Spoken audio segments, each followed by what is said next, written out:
like, comment, share, and subscribe naman dyan mga ito. Maraming salamat po. Kinalaunan, pinasan ni Hageler si Burnham sa kanyang likuran at sinabihan itong magtiwala sa kanya. Sinabi naman ni Henry na ngayong ayos na ang problema ni Burnham, gagamit siya ng spell sa lahat at hiniling na magtipon sa harap niya. Gumamit si Henry ng magic armor sa kanila. Nakaramdam ng gone si Her-Arian at sinabing biglang gumon ang kanyang katawan at napuno ng enerhiya. Sinabi ni Henry na handa na ang lahat at nagtanong kung dapat na ba silang umalis. Habang tumatakbo sila patungo sa mga bundok, sinabi ni Her-Arian na hindi pa siya kailanman nakatakbo ng ganito. At sinabi ni Hageler na siya rin. Bigla namang may naramdaman si Her-Arian at pinatigil ang lahat, sinasabing may darating na Cretaceous worm.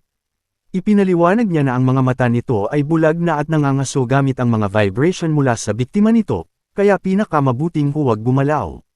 Nag-aalalang nagtanong si Hageler kung paano nila mahuhuli ang monster nang hindi gumagalaw. Inilabas ni Van ang kanyang espada at sinabing wala dapat ipagtaka at isa itong simpleng problema na maaayos kung may isang taong kikilos. Sinabihan niya ang lahat na manatili lang at sinabing siya na ang bahala. Nang lumitaw ang worm, sinabi ni Henry na napakalaki ng pangalan nito para sa isang uod na nagtatago sa ilalim ng lupa at hiniling na lumabas ito at magpakitang gilas para sa kanya. Sinabihan siya ni Her-Arian na mapanganib itong harapin ng harapan ng ganoon. Habang papalapit ang worm, ngumisi si Van at tumalon patungo dito habang hawak ang kanyang aura sword. Tinaga niya ang bibig nito at hinati ito sa dalawa. Gulat na nagtanong si Her-Arian kung paano yun naging posible. Sinabi ni Hageler na si Van ay kanyang guro at narating na nito ang pinakamataas na antas bilang isang swordmaster, kaya naman kaya nitong hawakan ang kamanghamanghang haba ng aura sword. Naisip ni Henry na kailangan na niyang bilasan ang pag-aaral ng aura at sanayin ang kanyang sariling espesyal na kakayahan. Naisip ni Her-Arian na alam niyang kamanghamangha si Van, pero hindi niya akalain na aabot ito sa ganoong antas. Sinabi ni Van na ngayong napatay na nila ang insekto, dapat na silang magpatuloy. Pagkalipas ng ilang oras, sinabi ni Her-Arian na tila walang katapusan ang mga monster na ito at sinabi ni Henry na kailangan lang nilang lumayo pa ng kaunti. Idinagdag niya na matapos marating ang tuktok, pababa na ang daan na magiging mas madali ng kaunti. Samantala, tinanong ni Clever ang kanyang amo kung maaari ba niyang kainin ang bangkay. Nagtanong si Henry kung ganoon ba siyang klaseng monster at pinayagan itong tumuloy pero kailangang kainin ito ng palihim dahil magdadala lang ito ng gulo kung mahuli siya ng iba. Tinanong ni Van si Henry kung anong nagpapatagal sa kanya at sinabihang magmadali. Sinabi ni Henry kay Clever na kailangang bumalik ito matapos mabusog. Kinalaunan, habang tumatakbo sila, napansin ni Henry na nagsisimula ng lumitaw ang hamog. Nagkomento siya sa paglitaw ng hamog sa ganitong klima at tinanong si Burnham kung hindi ba ito nagbabala sa iba na huwag pumasok ng masyadong diretsahan. Sinabi ni Burnham na ang hamog ay hindi lamang babala sa mga tao, kundi isa ring simbolikong babala sa mga monster sa bundok. Sinabihan niya si Hageler na maaari na siyang ibaba. Pagkatapos ay nagbigkas siya ng spell para ayusin ang barrier at hiningi sa lahat na umatras ng isang hakbang. Nagbigkas si Burnham ng magic spells at nagtaka si Henry kung tunog black magic ba ito at nagtanong kung ang mga illusion ba ay isang uri ng black magic. Pagkatapos ay itinukod ni Burnham ang kanyang magic staff sa lupa at nawala ang illusion. Nawala ang hamog sa kagubatan. Bumuo si Burnham ng isang demonic ball ng hamog sa kanyang kamay at sinabing tapos na ito. Nagtanong si Henry kung iyon ba ang illusion barrier. Sinabi ni Burnham na pansamantala niya itong itatabi doon at kapag nakarating na sila sa landas, pakakawalan niyang muli ang hamog. Naisip ni Henry na hindi siya makapaniwala na ganoon lang iyon ka-simple at ngayong wala ng barrier, wala ng harang sa kanilang daan. Sinabi niya sa lahat na para makatipid sa oras, lilipat sila gamit ang magic. Kinabukasan sa Eastern Oasis City ng Shoha, ang mga lokal ay mukhang lupaypay at pagod na pagod. Sa loob ng palasyo, nagdarasal sila sa Ama ng Araw, humihingi na iligtas sila sa mga hirap at pagsubok at gabayan silang tahakin ang tamang landas. Biglang lumabas ang isang kakaibang liwanag mula sa circle sa harap nila. Lumitaw si Her-Arian sa harap nila at sinabing nagbalik na siya at lahat sila ay nakagawa ng mabuti sa pagtitiis ng matagal. Naging masaya sila nang makita siya at nagtipon sa paligid niya. Matapos marinig ang plano ni Henry, nagtanong sila kung talaga bang magagawa ito. Sinabi ni Henry na hindi laging posible ang perpektong pagpaplano pero tinanong sila kung nais nilang ituloy ang kanyang mungkahi. Sinabi ni Har-Arian na susunod sila sa plano ni Henry. Idinagdag niya na hindi ito imumungkahi ni Lord Henry kung isa itong laban na matatalo lang sila, at tinanong ang mga opisyal kung ano ang tingin nila. Sinabi nilang susundin nila ang opinyon ng kanyang kamahalan. Naisip ni Henry na kahit hindi natitiyak ang sitwasyon, naniniwala pa rin sila sa kanilang hari at ninais niyang magkaroon ng mas maraming taong katulad nila sa kanyang tabi. Sinabi niyang nagpapasalamat siya sa kanilang tiwala at gagawin niyang matagumpay ang pagsugpo na ito anuman ang mangyari upang maibalik ang Chartres sa anumang halaga. Samantala, sa gabi sa labas ng kampo ng pagkubkob sa Shoha, isang gwardya ang naka-duty. Nilapitan siya ng isa pang gwardya at sinabihan si Sheila na tapusin na ang kanyang shift. Nagtanong si Sheila kung oras na ba. Sumagot ang isa na dahil buong araw itong nakatitig sa Shoha, madaling mawala sa wisyo ang oras. Idinagdag niya na dapat ay sumuko na lang ang mga pari at makipagtulungan, at nagtaka kung anong klaseng pananampalataya ang mayroon sila para patuloy na lumaban. Sinabi ni Sheila na kapag natapos ang rebelyon, mawawala ng mga cave sa hilaga ng kapital at ng kanilang mga posisyon, kaya desperado sila. Susubukan sanang magsalita ng kabilang gwardya pero biglang may naramdaman sa kanyang leeg at nagtaka kung bakit hindi lumalabas ang kanyang boses. Ganoon din ang naramdaman ni Sheila. Habang lumulubog ang kanilang mga binti sa buhangin, nagtaka sila kung anong nangyayari at humingi ng tulong dahil hindi nila mahugot ang kanilang mga paa. Tumangala sila at nakita si Henry sa himpapawid. Sa kapital ng Chetrahan, sinabihan ni Morrid si Benedict na siguraduhing batid nito ang sitwasyon at maghanda. Idinagdag na papaalis na siya. Sumang-ayon si Benedict at nag-teleport si Morrid. Dahil sa inis, nagngit-ngit ang mga ngipin ni Benedict at pinagalitan si Morrid. Sinabi niyang hanggang sa makuha lang niya ang sigil ng hari, at sa sandaling mapasa kanya ito, tapos na si Arthur. Idinagdag niya na kahit alam niyang darating ito, hindi niya mapigilan ang galit kapag naririnig ito ng personal, at hindi siya makapaniwala na gusto ni Arthur ang kapangyarihan ni Janice. Tinawag niya si Shula, isang babae ang lumitaw sa kanyang likuran, at inutusan niya itong tipunin ang mga sundalo para sa darating na digmaan, sinasabing siya mismo ang mamumuno dito. Sa Shutter Gorge, nagtipon ang mga sundalo at nagutos si Oscar na magmarcha pasulong. Itinaas nila ang kanilang morale at kumilos. Nakita ito ni Henry at napangiti, naaalala na ang kanyang unang plano ay isang diversionary operation. Sa meeting, sinabi niya sa kanila na aatake sila sa Sultan, ang kanlurang Oasis City, at sa Cave, ang hilagang Oasis City, nang magkasabay, ngunit maliit na puwersa lang ang ipapadala sa Sultan bilang pang-abala, habang ang karamihan ay aatake sa Cave. Sinabi ni Tyrion na kakailanganin nila ng puwersa para bumili ng oras sa Sultan.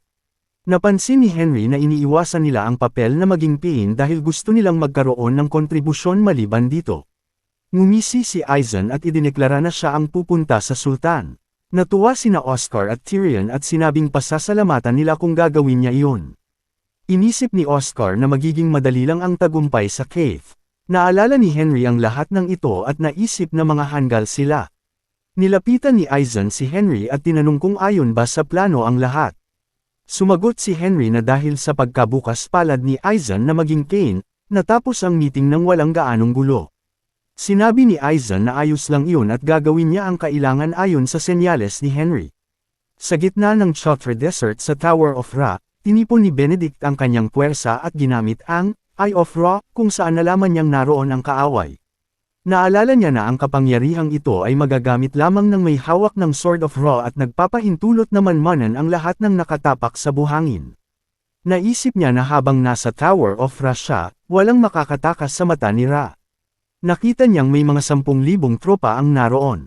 Sa galit ay nagngit-ngit ang kanyang mga ngipin at naisip na naglakas loob silang labanan siya ng harapan, mga hanggal na hindi alam kung sino ang kinakalaban nila. Nagpasya siyang maghintay pa ng kaunti para makita kung paano sila kikilos at pagkatapos ay tatapusin silang lahat ng sabay-sabay. Inisip din niya si Count Aizen, naaalala na si Aizen ang nagbigay sa kanya ng sampal noon at napansin na si Aizen ay patungo sa Sultan. Nagtataka siya kung sinusubukan nilang gumawa ng diversion sa pamamagitan ng paghahati ng kanilang forces sa dalawa, ngunit napuna na ang kanilang bilang ay nasa 1,000 lamang. Nagpasya siya na dapat muna niyang harapin ang mga forces sa Cave bago ang mga nasa Sultan. Inisip niya na sayang at hindi niya mapupuntahan si Aizen ngayon, ngunit tiyak na tatagain niya ito sa susunod. Pagkatapos ay tumayo siya at sinabihan ang kanyang forces na ihanda ang kanilang mga weapons, na sinasabing papunta sila sa cave. Samantala, nakita ni Oscar ang kanyang forces at ngumisi, iniisip na ang paghuli kay Benedict ay magiging parang walk in the park lang. Ang army ay nagpaulan ng arrows sa palas. Ang wall ay gumuho. Inutusan niya silang mag-charge sa loob. Habang nagsisimulang sumulong ang mga forces, isang slash ang nagpatigil sa kanila. Napansin nila na dumating na si Benedict. Napalingon si Oscar dahil dito. Dumating si Benedict upang harapin sila kasama ang isang malaking force. Nagtaka si Oscar kung bakit nandoon na siya agad. Inisip na wala itong sense. Isang soldier ang nagsabi kay Oscar na ang fortress wall ng cave ay nahulog na at kailangan nila agad ng mga orders para bantayan ang rear. Inutusan ni Oscar ang army na itigil ang siege at simulan ang pagbabantay sa rear. Sumang-ayon ang mga soldiers at itinutok ang kanilang mga arrows kay Benedict. Bumaba si Benedict mula sa kanyang camel at sinabing para silang swarm of ants. Tumalon si Oscar sa ere at lumapag sa harap niya na may kasamang destructive explosion. Nagulat ang kanyang army nang makitang nasa front line si Count Oscar. Inilabas ni Benedict ang kanyang killing intent at tinanong kung sino sila. Inilabas ni Oscar ang kanyang aura at itinutok ang kanyang bear spear, isa sa pinakamahusay na spear sa Empire, na ang haba ay maaaring i-adjust at will, kay Benedict. Ngumisi si Benedict at sinabing isa itong interesting toy. Sumagot si Oscar na hindi ito isang bagay na maaaring kutsain ng isang katulad niya. Sumagot si Benedict na magpapakita rin siya ng isang bagay na interesting.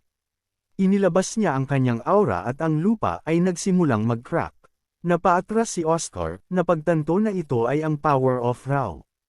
Nagbabala siya sa lahat na bantayan ng lupa, sinasabing ito ay gumuho at ang mga walls ay nagkakalasog-lasog. Nagtaka siya sa nangyayari habang ang fortress ay gumuho at nabaon siya sa rubble. Sinabi ni Benedict na ang lahat ngayon ay wide open na. Isang arrow ang bumaril kay Benedict, bahagyang nasugatan ang kanyang mukha at tumama sa soldier sa likuran niya. Sinabi ni Benedict na ang attacker ay mahusay at tinanong ang pangalan nito. Sinuportahan ni Tyrion si Oscar at ipinakilala ang sarili. Inobserbahan sila ni Benedict gamit ang Eye of Ra at sinabing sila ang mga Supreme Commanders. Nag-ipon siya ng power sa kanyang binti at itinapak sa lupa, na rito, na nagpahirap sa kanilang dalawa. Tumawa siya at nagtanong kung handa na ba silang simulan ang game. Tumalon si Oscar sa ere at umatake gamit ang kanyang spear. Umatras si Benedict at muling lumitaw sa likuran niya. Sa paglingon ni Oscar, sinipan ni Benedict ang kanyang mukha at itinapon siya palayo. Nagpakawala ng arrow si Tyrion na iniwasan ni Benedict, sabay pangungot siya na pathetic ang attack. Ipinagpatuloy niya ang pagsipa kay Oscar at kinwestiyon kung ang mga katulad ba nito ay karapat-dapat sa title of Count. Kinutya niya ang spear na sinasabing mas bagay ito sa mga shepherds. Hinawakan niya ang spear at tinuya si Tyrion, tinatanong kung balak ba nitong hilahin ng string buong araw. Pagkatapos ay inihagis niya ang spear kay Tyrion, na tumalon at bahagyang naiwasan ito. Pagkatapos ay inatake ni Benedict si Tyrion mula sa itaas, sinipa siya at tinapakan pagkatapos nitong bumagsak, habang sinasabing hindi siya makapaniwala na sila ay mga Supreme Commanders. Kinuha ni Benedict ang bow ni Tyrion at sinabing isa itong toy para sa isang katulad niya. Nagtaka siya kung paano ginawa ang bow string na iyon, napuna na ito ay ang point bow, Lilia, na ang string ay nabuo gamit ang aura. Inilagay niya ang spear sa bow at itinutok kay Oscar, pagkatapos ay bumaril, ngunit ang spear ay nabali sa mid-air. Habang humuhupa ang dust, lumitaw si Van sa harap ni Benedict. Sinabi ni Henry kay Aizen noon na ang method na ito ay magbibigay daan sa Shonen Army na makuha ang lahat ng credit para sa suppression. Nagtanong si Aizen kung handa na ba ang mga preparations. Sumagot si Henry na ang gayong important battle ay hindi dapat minamaliit. Pinuri siya ni Aizen ngunit nagtanong kung sino ang haharap kay Benedict, na tinatawag itong strongest warrior of the desert. Sumagot si Henry na ang lahat para doon ay naihanda na.